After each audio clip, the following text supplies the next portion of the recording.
we were just talking about this morning about growing up with May Day traditions and all of that. And apparently, so I grew up in a really small town in Iowa, and the tradition was you dropped the May basket at the door and then you ran away and the person inside would chase you.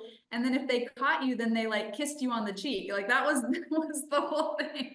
And I shared that this morning of like, yeah, this is how you do it. And people were like, no, that is definitely just that is a thing specific to Sully, Iowa, apparently. But my brother, I grew up in a neighborhood with like tons of little kids in it that were mostly my age, lots of little girls. And my brother is about 10 years older. So when he was in high school, that was like his antic in the neighborhood. And he would always chase us as we did our May Day baskets. But so fortunately, no one has ever brought me a May Day basket in this community because they probably would have been terrified at what happened. But anyway, there's my May Day banter for today. We are so glad that all of you have joined us here today. We're really excited to see some familiar faces, and then it's always great to add new people too who are just finding these presentations for the first time. So my name is Paige Price. I'm the program manager at the Waterloo Community Foundation and host these monthly Windows on Waterloo webinars. So we host these the first Wednesday of every month, just as an opportunity to share about good and important work and topics that are impacting our city here. And so today we're really excited to welcome two different presenters, Parrish, who's the executive director of Iowa Heartland Habitat for Humanity, and then LeKeisha Veasley, who is the director of Waterloo Housing Authority. So we have two women who are powerhouse key stakeholders when it comes to affordable housing in this community. And so we're so grateful that they are joining us today to share their perspectives on the issue and the initiatives and opportunities that exist here. So thank you both so much for joining us. We will have a time for Q&A at the end of their presentations as well. So if you have questions come up along the way, feel free to put those into the chat box and we'll address those at the end. Or if you have some things kind of stewing as they present, you'll have a chance to ask those questions at the end. So with that, I will go ahead and turn things over to Parrish from Habitat for Humanity. Great, well, thanks, Paige. I'm going to go ahead and share my screen now, and we will dive in. Can everyone see that? Any issues? Okay. Yeah, so as Paige said, my name is Parrish, and I'm the executive director at Iowa Heartland Habitat for Humanity, and I've been very fortunate to have had this position now for over 10 years, and just be able to have kind of a front row seat to really understand the housing perspective in the city of Waterloo from a completely new perspective. I was born and raised in Waterloo. I am a true Waterloo fan. I love our town. I love my city, and I have really enjoyed getting to know it on a deeper level the last 10 years, and be able to feel like I have an opportunity to do something, obviously for the families that live here that, you know, have need for housing solutions, but also to be able to be a part of transformation on a deeper level in some areas of hurt in our community and neighborhoods, and just seeing all these things kind of coming together. So it's been truly my joy and privilege to be able to do this work.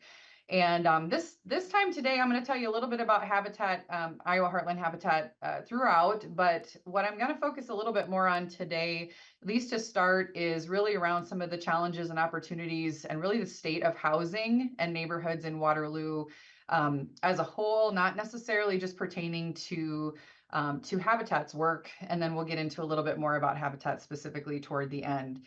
But I'm going to go through, let's see. the agenda here. So yeah, today we're going to kind of start by going through kind of this current state of housing in Waterloo. We're going to explore some information that is found actually through a new Iowa profile tool that the Iowa Finance Authority has published. It's a very useful tool, and you can really drill down to local data and local information all around housing. And then we're going to take a closer look at two neighborhood examples, the state of housing within the Walnut and the Church Road neighborhoods here in Waterloo. And then we'll talk about Iowa Heartland Habitat's local impact and really that power of homeownership and neighborhood revitalization through our lens as we go on. So first, really ensuring that everyone in Waterloo has access to safe, affordable, and quality housing is crucial for supporting strong families and a thriving community. I'm sure we all can understand that. But, you know, kind of just like a healthy ecosystem really needs balance and diversity, Waterloo's housing options really have to stay flexible to help residents move up economically, which is really important to all of us. And I'm sure it kind of goes without saying, but if we really stop and think about it, you know, when families can afford their homes, it brings stability to those families, and it really opens up the doors to success in a lot of different avenues within those people's lives. So considering health and education, career, you know, and community involvement, when someone has a safe and stable home, they're much more likely to have the other things in life that they need. But also that also strengthens neighborhoods and really just makes the community as a whole more resilient. So what we're going to look at today around the current state of housing in Waterloo is going to center on the values of properties, home ownership, rentals, and then we're also going to look at mortgages, some housing problems, and the condition of an age and condition of the housing stock here in Waterloo. So first, let's talk about values, and we're going to start on the rental side. So on the rental side, the current median home rent in Waterloo is $865 a month versus the Iowa median, which is $914 a month. On the home value side, Waterloo's median home value is currently $142,000 versus the Iowa median for the state average is $181,600. So overall, lower median home values in Waterloo compared to the state of Iowa likely represent both opportunities and challenges for Waterloo. The lower values can make renting, you know, and homeownership more attainable. So that's one way to look at that for many of our residents. But as we know, it also probably likely reflects some underlying economic and social factors kind of affecting Waterloo. Specifically, those lower median rental and home values most likely are indicating lower average incomes, potentially higher unemployment rates here in Waterloo, and less economic development in Waterloo compared to the broader economy in Iowa. And again, those are some challenges, but I actually think we're going to show that those are also some opportunities for us. All right, so when we think about home ownership specifically, home ownership really presents one of the most powerful opportunities for building generational wealth for families, and the ripple effects of home ownership are really far reaching and extend to various different aspects of life, considering, you know, financial, social, and physical well-being, which we're going to talk about later, that Iowa Heartland Habitat has some good statistics to that end, but also delivers significant economic benefits to the broader community as a whole. So for Waterloo, our homeownership rate is currently 61.5% of the total population of Waterloo, which is significantly lower than the Iowa rate of 72.8% of the total population are homeowners in Iowa. We also continue to see kind of a significant disparity in homeownership rates when compared to race and ethnicity here in Waterloo, with 68.5% of white residents owning homes, but only 32.2% of Black residents in Waterloo owning their homes. And lastly, we see a significant disparity also along racial and ethnic lines when we're comparing that cost burden side, with 16.3% of white residents in Waterloo spending more than 30% of their income on their housing solution, versus 24.2% of our Black residents are spending more than 30% of their income. So nearly 1 out of 4 Black Waterloo residents are spending more than 30% of their income on their housing solutions. So some pretty significant disparities there. Continuing on the rental side of things, we're seeing that renters in Waterloo are far more likely to be cost burdened compared to homeowners. And that's kind of in general, that's usually what people are going to see. But additionally, a lack of homeownership in a community eliminates a family's best shot at generational wealth. So if a family doesn't have the option of homeownership, they're not going to have as much opportunity for asset building as someone that owns their home affordably is going to have. And most notably, certainly BIPOC individuals are most likely to experience severe housing cost burdens, which means if you're severely cost burdened, you're spending more than 50% of your income on housing. So in Waterloo, 37.7% of the total population are in rentals versus only about 25% of the total population in Iowa are in rentals. So we're seeing a pretty significant and higher percentage in Waterloo that are renting. But then the disparities across racial and ethnic lines also continue, with 67.8% of Black individuals renting versus only 30.8% of whites. So what's worse even than that is that 60.8% of Black renters are cost burdened by their housing and their rental solution versus only 33.7% of white renters in Waterloo. On the mortgage side of things, as I said before, home ownership is really one of the greatest opportunities for generational wealth building, and home ownership more often than not is unattainable really for most families without that mortgage. So unfortunately, not everybody has success when applying for a mortgage. And I think we kind of forget about that sometimes, but certain racial and ethnic groups, for example, are more likely to be even denied a mortgage compared to their white counterparts. In Waterloo, we certainly see that. 75% of all mortgage applicants in Waterloo are white, and only 7.5% of mortgage applicants in Waterloo are Black.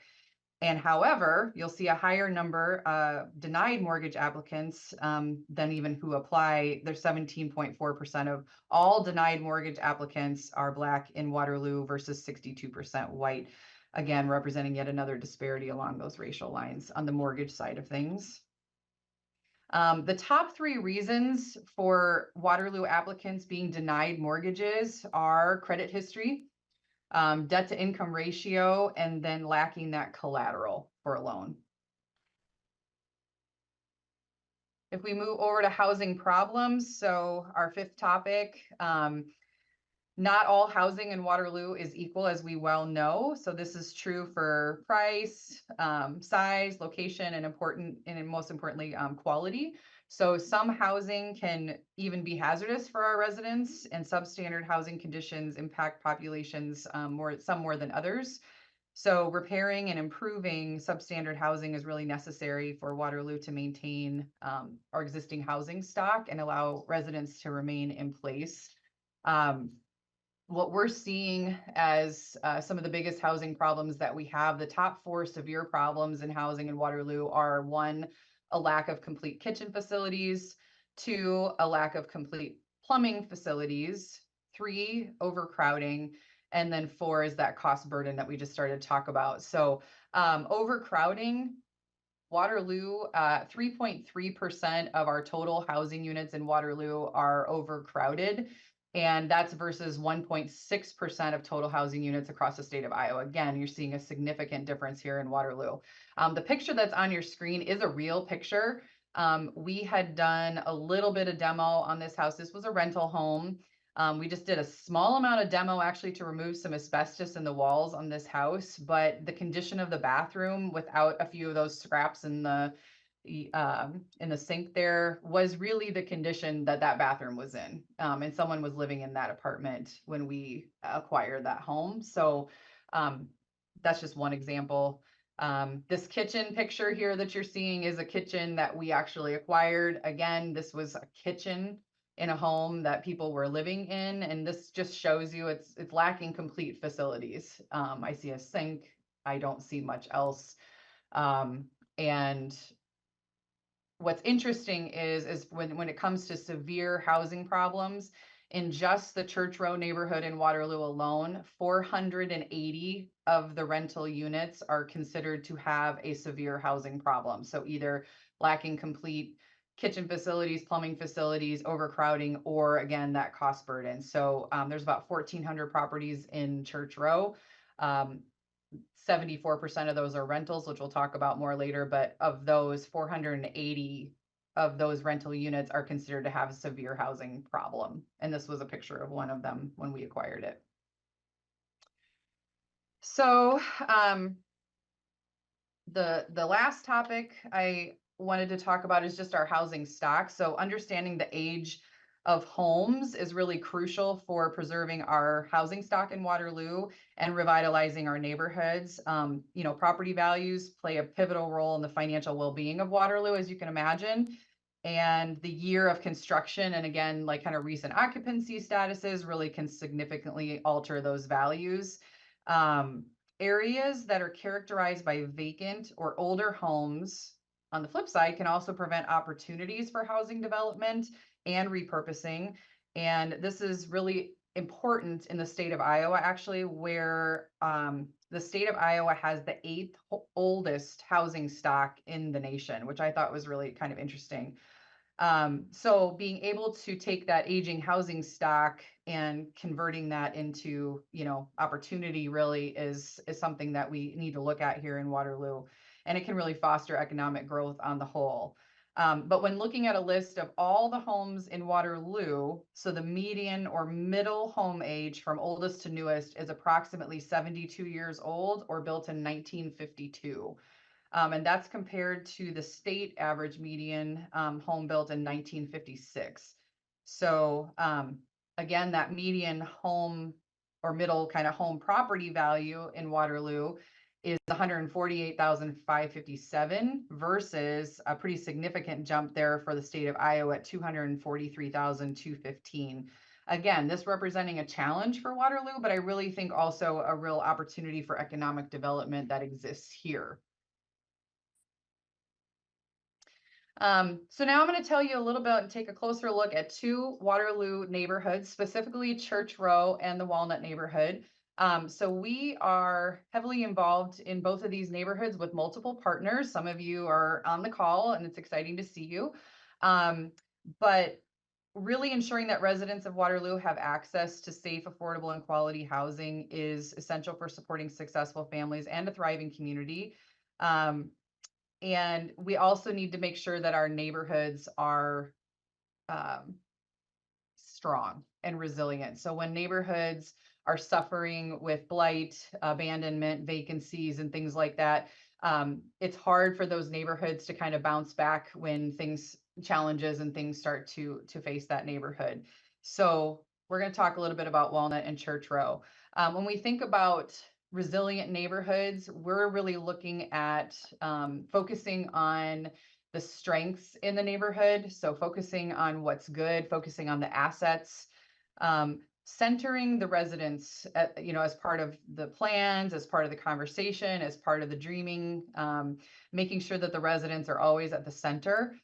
And then having opportunities for collective action. So working together, bringing the neighbors, associations, partners, and everyone together to help drive kind of that work going on in the neighborhood, with the ultimate goal then of improving the quality of life and the sense of well-being for the folks that are living there specifically. So this graphic just kind of represents a visual kind of how that work, how we do our work in the 2 neighborhoods I'm talking about. So in the Walnut neighborhood, as a place to start, so Walnut is 17 square blocks adjacent to downtown Waterloo on the north side, so just north of Franklin Street there. It is a historically redlined neighborhood in Waterloo. If you look at the old redlining maps, Walnut was one of those. and approximately had 65% of its properties were rentals in 2010. And the good news is that we are making some progress in Walnut. That most recently, we estimate about 52% now are rentals in 2024. So we're seeing a good shift there. What we're hoping for in these neighborhoods that have this high percentage of rentals is that it's actually closer to 66% on the home ownership side. So we're at 65% rentals, up to 52% rentals, working toward closer to 34% or so rentals in the long run. Link CCD was a nonprofit that was formed in 2011 to do a lot of boots on the ground work, a coalition or a collaboration between two churches and folks that really took an interest in working with residents in the Walnut neighborhood. And that all started in 2011. And from that and the work that they were doing together with residents in the neighborhood, they invited Habitat into some listening meetings that the residents were having with Link and the Neighborhood Association back in 2016. And during those meetings, again, being resident centered really as the approach, the residents were asked, what their gifts and their dreams and their concerns were for their neighborhood. And we just attended those meetings just to listen, and were invited to do so. And during those meetings, the residents had identified housing kind of as their number one challenge in the neighborhood. This is, again, historically redlined, just a neighborhood that had fallen into disrepair, a lot of blight, a lot of absentee landlords, a lot of tear downs over the years, vacant lots, just a lot of stress on the neighborhood. And so housing was their number one challenge. And so with that being identified again by the residents, we felt like it was an invitation to Habitat, that we had a gift we could offer, and we decided to say yes and help by forming a housing coalition in the fall of 2016 in Walnut, which that group has continued to meet once a month for the past 7+ years, systematically working on the housing redevelopment plan and mixed income, approach within the neighborhood for the last 7 years, and has just been a great tool, I guess, for housing redevelopment there. And since that time, 49 properties have been built, renovated, and repaired in 7 years, and over $7 million in housing investments have been made in that neighborhood in 7 years by really local partners, local funding. Very little of that has come through federal support. So it's I'm really proud that the community has stepped up and supported this in such a big way. So we're going to show a little bit of photos before and afters of some of the housing progress here in Walnut. This is a 3rd Street house that JSA Development was able to do. It's actually one of 2 that are side by side here. Fairly significant market rate, historic rehab on 3rd Street. On Almond Street, some new construction, a fairly significant rehab that we actually just have an accepted offer on. I'm so excited about over on Almond Street here, just down the street. And then future coming soon. So this big house, if people are familiar with the neighborhood, this big house on the corner here of Almond and Clay. And we own this house, and thanks to our local partners, we're going to be able to start renovations on this very soon. Clay Street in the neighborhood, again, one that was on the city's tear down list, was a 657A, and you can see why they would have had to go that route. But we were able to secure some help to renovate this home from the NAS builders. Church and Cedar Falls team came together and did the renovation on this home, and one next to it as well. More new development on Clay Street, some new construction. So there's lots more, but we don't have all kinds of time. So I'm just going to go through it quick. So the next one is Church Row. So once we had worked in Walnut for several years, I know one thing that was really important to the city of Waterloo and the partners was that we could hopefully use what we were doing in Walnut as a model to essentially help additional neighborhoods. And so Church Row is a neighborhood that is also fallen into quite a bit of distress over the years. Church Row is on the south side of downtown, south of, John Deere and Tech Works and all of that over there by the interstate, and is a huge neighborhood. It's 0.5 square miles. So where Walnut had about 100 properties when we started it, Church Row has 1,400. So it's 6.5 times the geographic size of Walnut. Really, and Church Row's distress and blight came more as a result of the 1980s farm crisis, was really the thing that hit Church Row hard. Back when Waterloo lost about 12,000 in population due to deer layoffs and raft packing closing and the farm crisis. And Church Row was really mostly homeownership with a fewer percentage of rentals back then, about I think 70-30 or so to homeownership to rentals. And now today it's the reverse. So now we're seeing about 74% rentals in the neighborhood today. But we're very blessed because John Deere came through, just as Otto Scheutz and Blackhawk County Gaming had come through as significant investors in the Walnut neighborhood. John Deere saw that and thought, they wanted to be involved as well, and helped with a Catalyst grant to leverage significant funding here for Church Row neighborhood housing redevelopment in 2021. So we got our ducks in a row and did a flourishing neighborhood index and some different things in the neighborhood, and formed a housing action team in summer of 2023 here in Church Row neighborhood. But since 2021 and really the launch of that Deere grant, we have had 60 properties built, renovated, and repaired or in process here in 3 years. So either acquired, plans being made, or completed, and then also critical home repairs as a part of that. So 60 properties in just 3 years with over $3 million in investments, mostly all, for the most part, from the local community here in the last 3 years. So some good transformation photos for you guys. There are 2 big houses on Allen Street, 3rd and Allen. And there's actually 3 more around the corner that this we call them the big 5 here on the corner of 3rd and Allen. If you guys haven't seen these, definitely go by and take a look. 1 more down the street from Allen, 3rd and Allen corner, 300 Allen here, another renovation. Around that corner on 2nd Street, a big renovation as well. And these last 2 were sold to Habitat Families. Some progress here on 2nd Street. So a new construction where an old church used to be on the corner of 2nd and Wellington. That's the red house there. And then this coming soon here on 912 West 2nd Street is, this one's in process. If you go by it, you'll see some really great progress being made here. Again, around the corner from Allen and 3rd here, this is another one that's going to be renovated by those other 2 that were finished on 3rd and Allen. And then a 4th Street house here, this one's in process and with some plans on the renovation here and coming soon on that one. So lots of fun pictures and progress here in the Church Row neighborhood on the housing side. One thing that we're trying to do as a strategy within the neighborhood, we are trying to concentrate as much as we can the physical transformation side in areas close to the Grout Museum District, and working back to about Locust Street as our first primary area, and then anything kind of on the 4th Street corridor. So where this is mostly traveled and where people are going to be seeing things, that's kind of where we spent our first efforts, I guess. And then exciting, we're actually having a city council work session on Monday. We're bringing both neighborhoods together and their action teams, and we're going to be presenting some recommendations and some findings, some barriers, strategies, and some recommendations to city council on Monday with representatives from both neighborhoods. So we're excited about that. So Iowa Heartland Habitat's local impact on homes and neighborhoods, just quick here.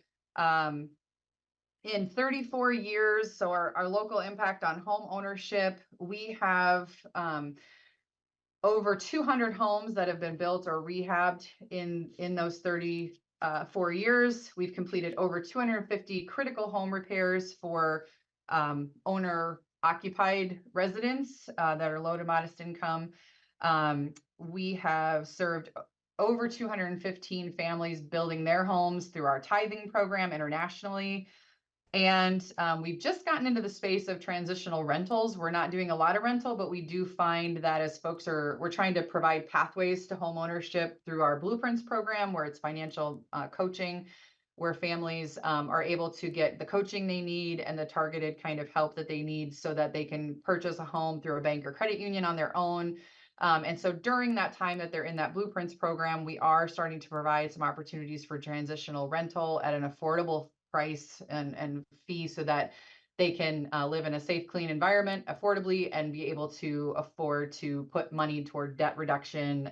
Some of those things that we know are barriers to home ownership. We kind of talked about that. So we have 5 rentals that we're using for that program now, and have had 15 families so far in our Blueprints program, which is that financial coaching program that I was talking about.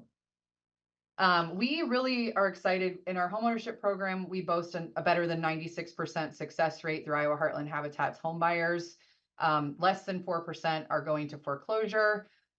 We did a study with help from professors at UNI, Brent Burr with the People's Clinic, and also with John Deere last year to really show that the families that purchase homes from Iowa Heartland Habitat have $116,000 in instant wealth creation per home buyer, which we're really excited to see. They also demonstrated a 49% increase in life satisfaction and general happiness and well-being, and then also a 15.8% increase in financial well-being compared to the families on our wait list, which actually right now we have over 730 families on our waiting list right now for homeownership alone. In local neighborhood side, since 2017 is really when we've earnestly started our neighborhood work. We've had over $8 million invested just from us into those neighborhoods, over 100 homes built, rehabbed, and repaired in 2 target neighborhoods, 7 action teams formed with neighbors and partners, and really hundreds of residents engaged in a multitude of different ways in the neighborhood, caring for their neighborhood, advocating for their neighborhood and themselves, and it's been exciting. Other things in the neighborhoods, we're excited. The Community Learning Collaborative has been formed, which there's going to be knowing more about that later, focused on Christian community development, but also social justice and providing space to support education opportunities that are going on around the community, and also hosting a few ourselves. And then we've really had this holistic revitalization model that's been developed and now multiplied and could be multiplied again. So we're excited about that. We've had over 350 trees planted, 2 parks in process in the neighborhoods, and really just countless stories of hope restored in these neighborhoods that are we're just so blessed to be able to be a part of. So a little contact info for me, and I know LeKeisha is going to tell you some great things as well, but if I'd be happy to talk to anybody at any time about anything related to habitat or housing, and I, of course, take some questions at the end. So maybe I'll stop sharing now, or does that sound good? Yeah, that would be great. You can go ahead and stop sharing, and we'll pass things over to LeKeisha, who is the director of Waterloo Housing Authority. Well, hello, everyone.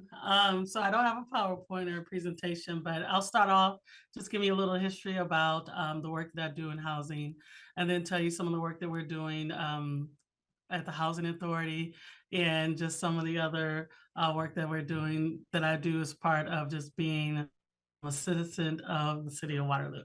So a little bit of myself. I'm born and raised in Waterloo as well. I love Waterloo. Many people tried to pull me away, but I am here to stay.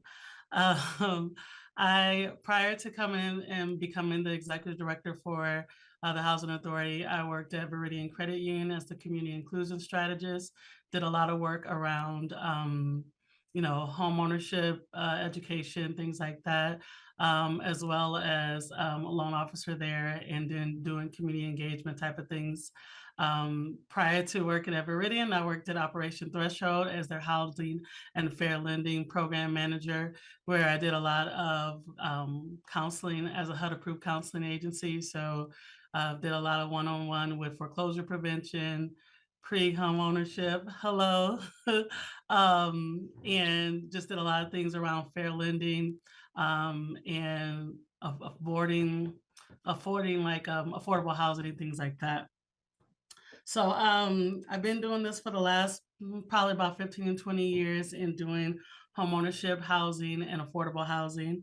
And so I just really want to kind of get in and talk about what I've seen since I've been doing this work. And so what I've noticed as a housing advocate is there's a real disconnect and understanding what affordable housing should look like as it's based on the communities that it should show up with, because there's a disconnect about what that looks like. So the affordable housing prices here does not connect to what the prevailing wages are. And that seems to continue to be the issue and the barrier for people being able to have access to affordable housing. So that's something that we constantly really kind of talk about when I have opportunity, when we're talking about doing affordable housing and doing projects, whether it's with the city or any other developer, really looking at what the prevailing wages are in our area and not necessarily using national numbers to say what affordable housing is when we look at what our wages. So that's one of the things that I really see and notice when thinking about affordable housing and things like that. Now, since I've come on to the Housing Authority, I've seen a lot more things about just the type of housing stock that is out there. So Ali did a great job really highlighting the average ages of the house and things like that. And what we've seen is there's not enough housing stock. And then what's being built is not available for our families. So we see a lot more basically apartment buildings and things being built, but it's not for the correct size of a family. And so we're having a hard time for our participants who are part of the Section 8 program or even our Section 8 homeownership program to be able to find safe, decent, quality, affordable housing. So that's one of the things that when I meet with the mayor and when we meet with our planning and zoning, we talk about how do we increase the housing stock for home ownership, but also for rental too, because that is such an issue. Recently, just on Monday, I had people kind of emailing me pictures, which I like, of housing where it's not safe or it's not decent and affordable. Just recently, a person sent me a house that they were getting ready to move in, and it was not safe for them to move in. So being able to make sure we have housing stock that's available, but also making sure that housing stock is safe is really a huge issue that I'm seeing right now in our community. And even as there's projects, if you drive around the city, you'll see that there's projects going up for multifamily units and things like that. But it's not really affordable, or it does not have enough units within the bedrooms within the units for our families to be able to access. So those are just really quickly some of the things that I'm seeing and have seen historically. And I know you wanted me, Paige, to also talk about the 24/7 Black, which is work I also do with 24/7 Black. But I wanted to make sure I highlight it and kind of tell you those are some of the things that I see with housing. So, and if you have any questions or anything like that, definitely we can talk about it later on. But I want to talk about some of the work that 24/7 Black is doing. So I partner with 24/7 Black and teach their home buyer education class.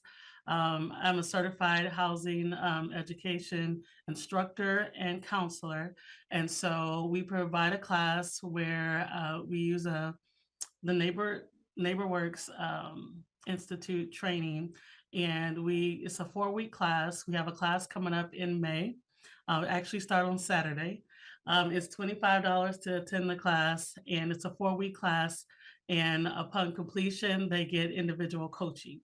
So I do credit coaching, and you'll hear us constantly saying credit coaching rather than counseling because is a little bit HUD does not require you cannot say counseling if you're not HUD certified.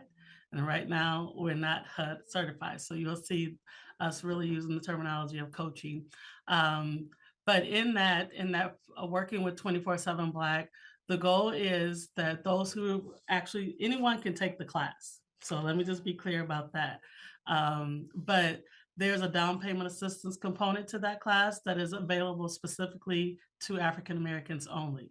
So if you look at what Ali was sharing in her PowerPoint, you see there's a wealth gap for African Americans, and that is what 24/7 Black is really working on to try to reduce the wealth gap.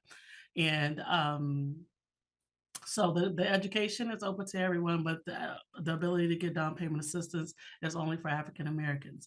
Now that there are other down payment assistance programs that we share with the participants who come to the class. So Meridian has an IDA match savings program where for every dollar you save in this program, they'll match up to $2,000. So you would have $4,000 for down payment. If you also complete their class, the City of Waterloo, the Housing Authority, we have a down payment assistance program, and we will honor you completing that class to be able to get our down payment assistance, which is $3,500. So there's other things that are available to participants in that class if they're not African Americans to be able to get the down payment assistance for 24/7 Black. So that is just a quick high level overview of 24/7 Black, and just I think Allie did a great job. I don't want to keep repeating all the great information she already showed in the PowerPoint. So I want to really open it up for questions and discussion if there is. I just want to say one more thing to piggyback on what LeKeisha was saying with 24/7 Black. We have a Blueprints program. We've been excited to be able to be in a basically a collaborative with 24/7 Black, and that tends to be if families leave that program and still need some additional coaching, like she was talking about. It's been a really great partnership to be able to refer them on to Habitat's Blueprints program, where it can be up to 24 months. And we reserve where they get that financial coaching, a personalized plan. And then we will also add some down payment assistance at the end if they're able to secure a home loan. We provide up to $15,000 in down payment assistance on top of what 24/7 Black can give them. Mhm. And then they also get a repair loan up to 2 years post-purchase, and things just to help them have that stability. And then 75% of the spots that we have in our Blueprints program, we reserve specifically for African Americans in Blackhawk County. So. All right.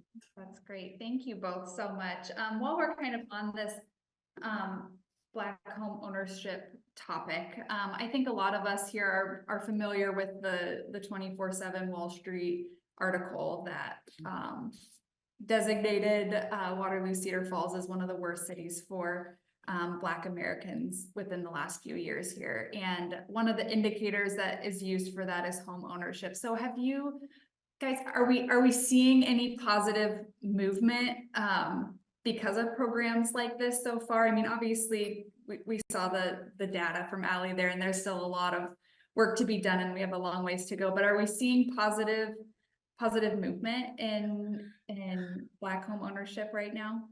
I think somewhat, but we have to think about it in the long term, because the current economic environment right now is really affecting it a lot as well, with interest rates being a little bit higher for mortgages, and also just available housing stock that's truly affordable. So although what I've seen, we've had probably, I want to say about like 50 families go through the home buyer education class with 24/7 Black.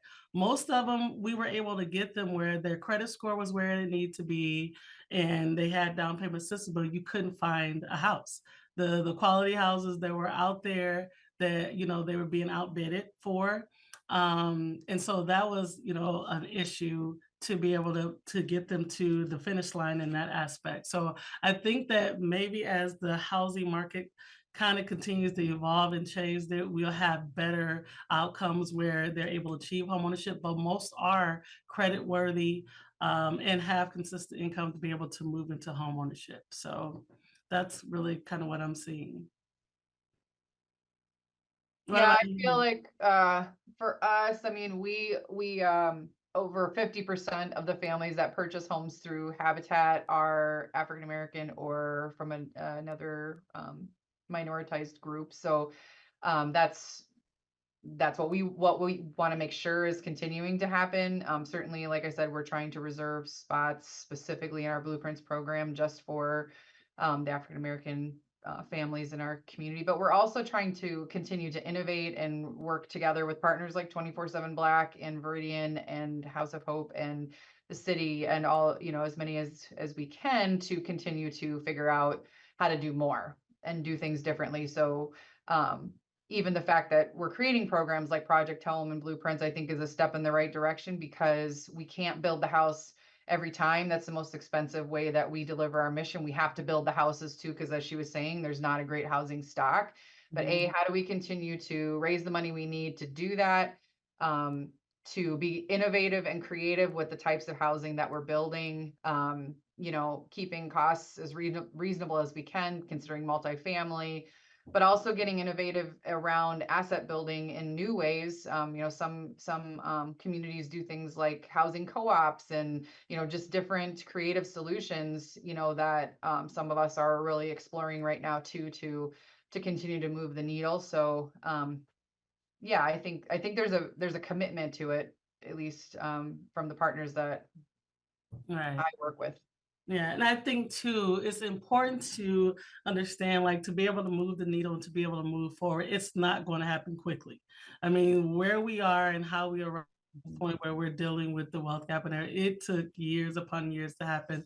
And it's going to take years, and being as methodical and consistent and addressing those issues to be able to make it happen. And I think, we live in a society where, cell phones and everything make anything so instant, and you think that we can quickly work it out, and that's not the case. And so keeping people aware of the issue and helping them kind of understand that it is not going to be a floodgate. It's probably going to be a couple drips before we'll be able to, but I mean, we are be able to move forward and continue to have that support to be able to support those families as we try to deal with something as complex as the wealth gap, as affordability, or families just having cost burden. Because even as with Section 8, and we're looking at what the rents are and what we will assist with it, even with us providing assistance to some of our families, the amount of rent that they're paying is still pretty high.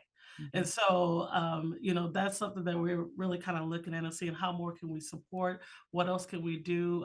Because when you have limited housing stock and you have people who are landlords, they're looking to make money. If they can increase the rents to do that, that's what's happening. And that's what we're seeing. So, Well, and I think that's so true. And I think like what she was saying too is like, this is a long-term commitment. mhm.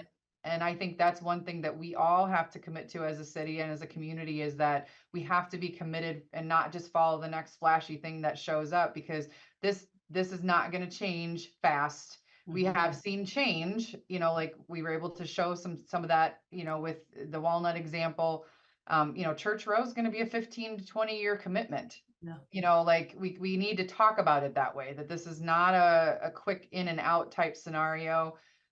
We all have to be committed to this change for the long haul. And that's how we're really going to see, like what she was saying, like it's not going to change on a dime, but we can keep innovating. We can keep talking, we can keep collaborating, we can keep learning and getting better and better all the time, Yeah, that's great. Very well said, both of you. I appreciate you acknowledging that real transformation can't happen overnight. And I know both of you have personally and professionally been committed to this for a long haul already, and just appreciate you saying that too. So thank you. We have a few questions coming in here, and just kind of a couple comments at the beginning too here. One was from Charlene, and she was saying that she can relate to what's being said as an African American in renting, but has a desire to own and needs help getting there with her current credit. And so sounds like, Charlene, there are a couple of opportunities that you've learned about today that might be a great resource for you here. And in our follow-up email, just for everybody, we'll include the contact information and the information about these programs too, so that you can easily get connected if you need to. And then another was from Esther, and she lives in the Walnut neighborhood and can personally say that Habitat has been the game changer and catalyst that was so needed. So thank you for all your hard work on so many levels to support making them a better neighborhood. So That's a great Bestie. testament and story there. So thank you for sharing that, Esther.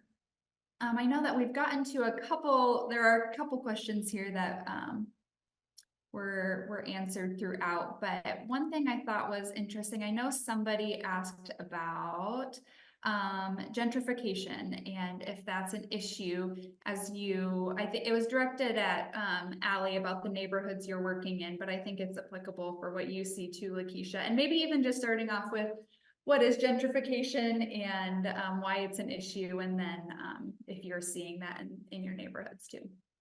Yeah, I mean, I think gentrification is a term that I'm not sure anybody actually knows what it means, but I think it kind of means that things are getting better, and that the negative side of gentrification is that people get the very negative side is that people are displaced or they can't afford to be living in their neighborhood anymore. I would say where you see positive signs that that's going to be prevented in mixed income development is when you see partners like Habitat, 24/7 Black, any other affordable housing providers that are working with market rate, with for-profit developers, landlords, when people are all working together and equally invested. I think that that's the way to help ensure that if there is gentrification, that it's gentrification with justice or mitigated, that we're committed to making sure that the effect on families is, not what it might be. Now, some big cities and things, you can see incredible swings in property values, taxes, things like that, that I just don't think that we see here as much, not in Waterloo on the whole. But it's certainly something that's a conversation topic that we have all the time in ways that we're kind of like checking ourselves, I guess, at a minimum. Just making sure that there are still affordable options for families in all the neighborhoods that we're moving into. Even within the neighborhoods where we are taking houses from, rental to home ownership, if we're trying to think about 74% rental to 74% or 66% home ownership for the long haul, that obviously has some implications as to what's going to happen to those renters. But when you have partners like all of us working together, we're very intentional about trying to ensure that folks have pathways to home ownership, that they might, maybe there's lease to own scenarios, maybe there's, credit counseling, that there's opportunities. And if there are rental needs, which there always will be, that they're good quality and affordable. So I think that what you want to watch for is you have the right people working together, city, everybody working together, county, partners, residents, and that's what we have. And I think that's the key to making sure that, we're being cautious at a minimum. Right. I think I agree. And I also think, like I said, from what's interesting to me, because somebody mentioned in here about the Edison area development. And what's interesting to me is, like, I understand the cost of building houses is a lot more expensive, right? But there's this issue, like I said, where there's a disconnect, and we're trying to increase, and we're trying to make that homeownership available for low to moderate income families.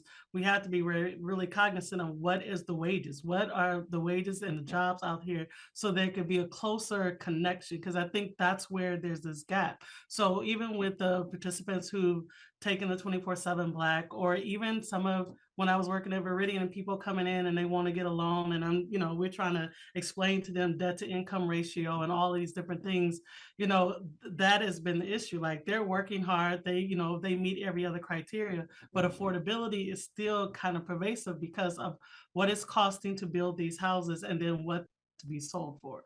So that is where, if I knew exactly what to do, I'd snap my fingers and do it. But how do we figure out how to bring it, because we do want to increase the values of the properties and all those different things, but how do we do that in a way where whoever is coming in and doing the work, they have to make money. Like, you can't just expect people to come and build a house and be like, yeah, we lost $10,000 on this build.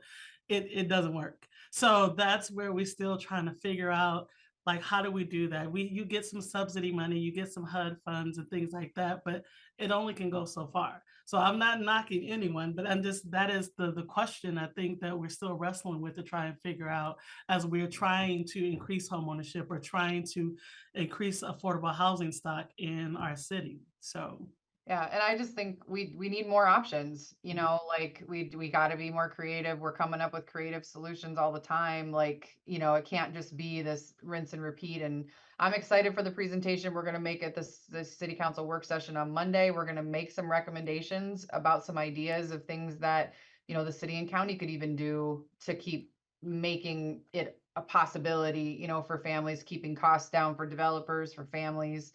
But again, people need more pathways yeah. too, you know, so that part's really important. Yeah. Yeah, can you talk a little bit, maybe LeKeisha, this is best for you, about what the Edison area development is, and then the question was how that's been received, because someone saw that some of those newer homes are for sale. Right. So that is actually a project that I'm really just kind of learning about, but I'll tell you what I know. That it is a project that was a partnership with our community development office, with Vine Valley Real Estate. And it's over there. I'm trying to think. It's near Fletcher Avenue.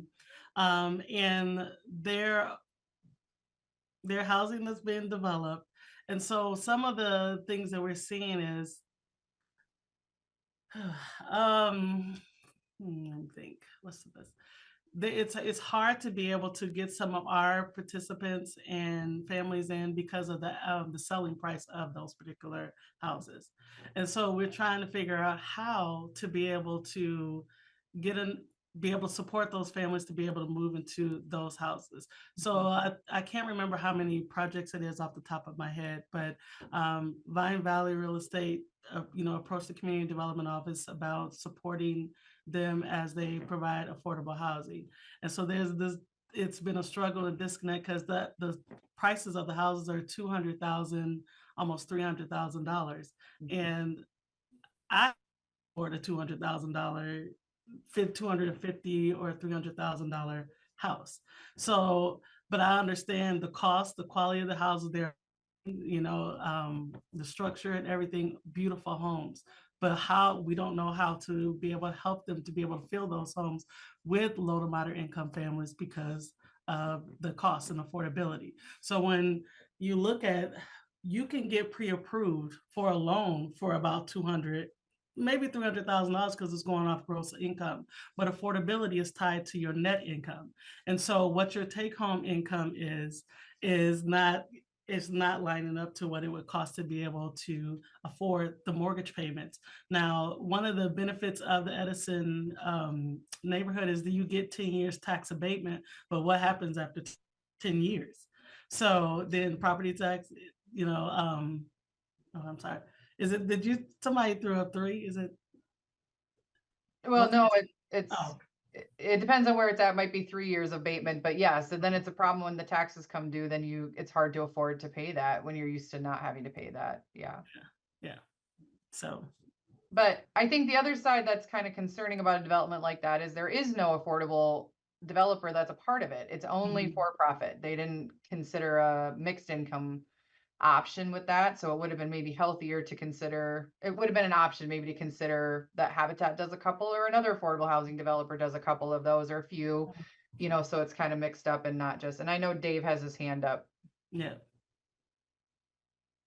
I just wanted to talk a little bit about the Edison project. Okay. The thing that's disturbing is that there's no cost to, they put the infrastructure in, but there was no lot cost because the land was donated to them for $1. Now, a house over there that's just shy of 1,000 square foot with no finished basement is starting at about 287,000, and then a 120 square foot house is in the area of $330,000. Now, community development did put some money in and help put that park in with leisure services, but the affordability of these houses when they start just under 300,000 and they go up to 330,000. It doesn't help a lower to moderate income family. Right.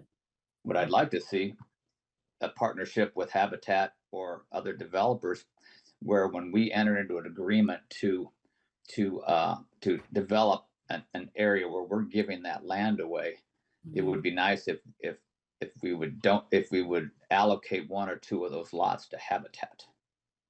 Right. And that way they would have that opportunity to put an affordable home in there that meets the income requirements. And I think as a city, we could do that. Thank you. Yeah, no, I agree. Good point. Because I think that that's where I said where there's this disconnect of what it's costing to build these homes and call them affordable housing. Like, I don't know on what criteria you consider a $300,000 affordable for low to moderate income families. And again, looking at the wages. But last night, there was a town hall meeting with Dr. Belinda Creighton-Smith, and she, there were people there and they were talking, they were sharing some great information about us trying to support and increase the housing stock. And I believe her name was Angie Fordyce. She's with Community Development. She talked about in some of the upcoming projects, especially after tearing, if you're familiar with the St. Mary's project, after tearing that down, there will be some restrictive covenant that possibly would be on there to make sure that somehow, some way, they didn't go in detail, that require it to be more mixed use. But I think that there's other things you could do, like community agreements. So before I came here, I was on the planning and zoning, and I was seeing all of these apartments being built. And I'm like, okay, do we have any type of community agreements? Because I know it's really lucrative right now to do elderly housing or do 1-bedroom housing and those type of things, but it's not helping our families.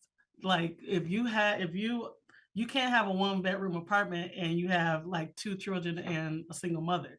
So like even maybe looking at community agreements or something where we have even for-profit developers, because they can, like you said, they get the land donated, or they may get some type of, I don't know, tax incentive or whatever, or even if it's a LIHTC, a low income tax credit project or whatever, being able to have a community agreement where they agree that certain percentages of whatever they're building will be for low to moderate income families, I think is worth it as well. All right. Well, thank you so much, both of you, for hopping on here. I know Allie has to get going here, so we'll bid her farewell so she can hop off. Thank you, everybody. Yes, thank you so much for all your work and for joining us. And LeKeisha, thank you so much for joining us too. I know that you are newish to your role, and so we really appreciate. I know you've got so much going on as you can get up to speed on everything, and we appreciate you sharing your perspective and your expertise with us so much. And we'll send out a recording of this whole presentation, everybody, and we'll include these ladies, their contact information too. So if you want to get in touch with them about any of these issues, you can do that. But thank you so much, everyone. We will be back here on Wednesday, June 5th at 11 for our next Windows on Waterloo presentation. So hope that you will join us then. Thank you. Bye. Thanks. Bye.